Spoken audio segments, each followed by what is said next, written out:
Running Aces Casino and Racetrack is the Twin Cities' premier choice for exciting entertainment, 24/7 gaming and dining, monthly comedy shows, and $1 blackjack with no commission or ante, making it the most player-friendly casino around. Trout Air Tavern at Running Aces offers Minnesota-inspired handcrafted dishes with locally sourced ingredients and the trout that made the area famous. Running Aces Casino and Racetrack, 25 minutes north of downtown. Visit runaces.com. Running Aces, your night out is waiting. TCL is a proud sponsor of the 1500 ESPN studios. TCL, America's fastest growing TV brand. For those who simply can't get enough talk about the Vikings, we present Bonus Chatter. Bonus chatter about your favorite team that's unscripted, unfiltered, and uninterrupted. This is another edition of 1500 ESPN's Purple Podcast. Go get that first down, then get a touchdown, rock 'em.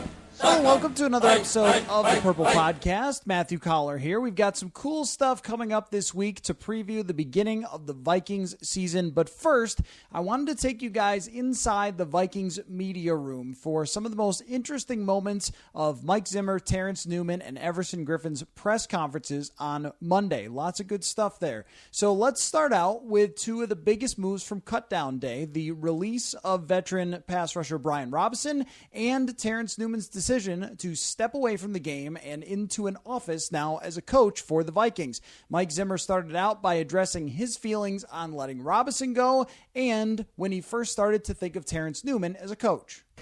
It was just an organizational decision that, we felt like those two young guys had a chance to be good players. And, obviously it's tough about Brian. He was, since I've been here, he's been a great mentor, good player, worked hard every day.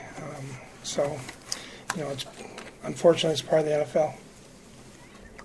Mike, when did you first get the feeling that Terence would be a good coach?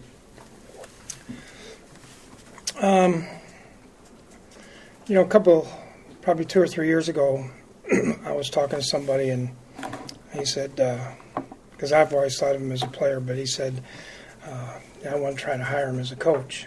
And then I started thinking about it. Newman's decision to become a coach left the door open for the Vikings to keep undrafted free agent cornerback Holton Hill, who's been one of the more intriguing players in training camp. Certainly there were ups and downs for Hill during preseason and camp, but in his final preseason game, he was especially good, and he gave the Vikings reason to want to keep him on the 53. Here's Mike Zimmer. I thought he did really good in special teams. He's a long, athletic guy that has a lot of good cover skills. He's very intent on learning the techniques and things that we're working on. He's still got a ways to go, but I think he's got a big upside.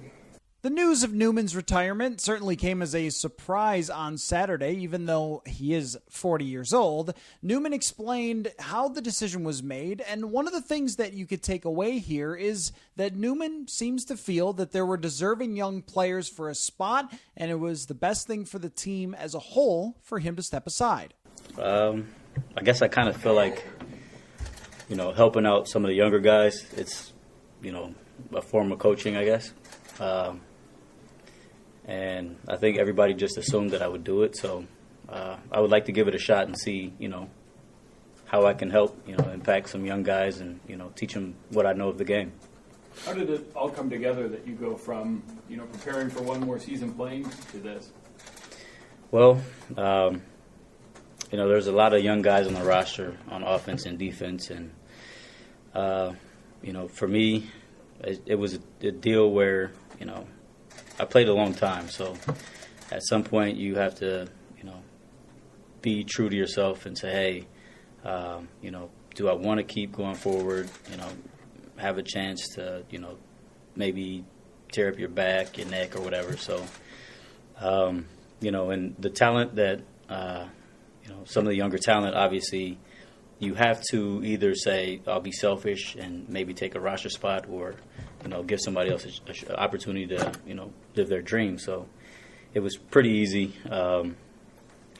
Everybody's asking me if I'm okay and all this. I'm like, I'm good, I'm still in football. I'm still, have an opportunity to, chase a Super Bowl ring. So you would think that jumping right from player to coach would be tough, but for Newman, the situation is a bit different here. Think of it this way, that Newman has basically been coaching himself or teaching younger players for about 10 years now in the NFL, and he's had an impact on every young Vikings player, from Xavier Rhodes to Eric Kendricks, even on the other side of the ball for Stephon Diggs. So he talked about the art of teaching younger players and what he's proud of over his 15-year career. Having helped, younger guys, from when I was in Dallas to Cincinnati to here, I feel like it's kind of like, a fraternity of sorts. We play DB. It's, one of the hardest positions. You're doing something so unnatural, which is going backwards while you got a guy running forward at you. So I feel like, you must pass on knowledge when you can, because the position is hard enough. And I've played long enough, been in the system long enough that I feel like I can, definitely help in different areas. Terence, what are you most proud of when you look back at your playing career? Probably that I didn't have a reconstructed ACL or shoulder or lumbar injuries, coupled with the fact that I think last year was pretty sweet. Like, that's the furthest I've ever been, in my career, and that was one game away from the Super Bowl. So I think going forward, that's what I'm chasing, So I'll work as if I was going to go out to play, but it's more going to be going out to teach. The most striking moment of Monday's press conference for Terence Newman came about halfway through. He was asked a fairly innocuous question about Brian Robinson, but all of a sudden it seemed to hit Newman that his NFL career was over. Have a listen. Yeah, I talked to Brian, and the fact that he was here his whole career, I felt extremely bad, and we had talked Friday a little bit, so probably why I was so okay with doing what I did. It's tough, but I feel like having experienced so much stuff, met so many people, that for me it's not a hard transition. Some people get depressed and they have a hard time leaving the game, but I've loved this game since the day I played it.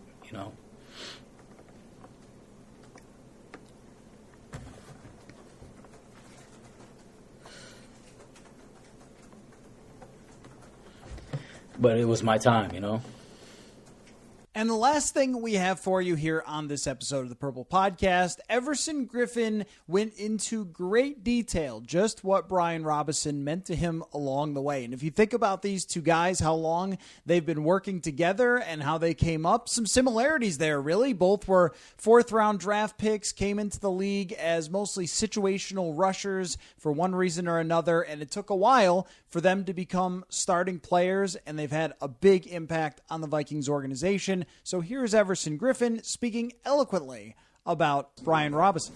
That was a tough one for me. B-Rob's been my one of my best friends on the team for the past going on 9 years. I was here when it was Jared, Kevin, Pat Williams, LaTroy, Fred Evans, Jamie Mitchell. So, we go way back, and B-Rob, he was a great dude, a great person, a great man. I looked up to him. He was a good dude to look up to. He did all the right things, and that's what you strive for each and every day. And, he's going to be missed big time. He did a lot of great things here. He had 60 sacks. He did a lot of great things, and, he'll be missed. It was a hard one, though, but, the guy had an awesome career, and he played at a high level. And do I wish he was here? Of course. I miss my brother. But in this league, in this business, the train gonna keep on moving. It's gonna keep on going, and there's things required out of us to do each and every day. And even though he will be missed, we still have to get ready to play San Fran. So But I love him. That's my dog. White chocolate. It's the two megastars summer mashup. The awesome iPhone on the Rockstar Metro PCS network. Get the iPhone you've always wanted for $0 so you can jam without limits. It's a hit. Get an iPhone SE on us when you switch. Metro PCS. Coverage not available in some areas, plus sales tax and $10 activation fee. Requires port-in of number not currently active on T-Mobile network or on Metro PCS in past 90 days to an unlimited LTE plan. See store for details and terms and conditions. A new book. I'm Ed Donahue with an AP News Minute. A new book by Bob Woodward on President Trump has a lot of quotes from White House personnel. Officials here figure nearly all their colleagues cooperated with Woodward, who quotes Chief of Staff John Kelly saying during a meeting, "We're in crazy town," and privately labeling the president an idiot, while others worried about the president's handle on security and foreign affairs. That's the AP's Sagar Magani at the Senate confirmation hearing for Supreme Court nominee Brett Kavanaugh. New Jersey Democrat Cory Booker wants to know why the GOP is holding back on some documents about the nominee. He will be there, should he be confirmed, for decades and decades and decades. Waiting another week or 5 days or 2 weeks for those documents that you yourself has requested, which is a more limited subset, for even those documents to come through. I don't understand what the rush is, especially given all that is at stake. Committee Chair Charles Grassley says Kavanaugh is the kind of judge Americans want on the Supreme Court. I'm Ed Donahue.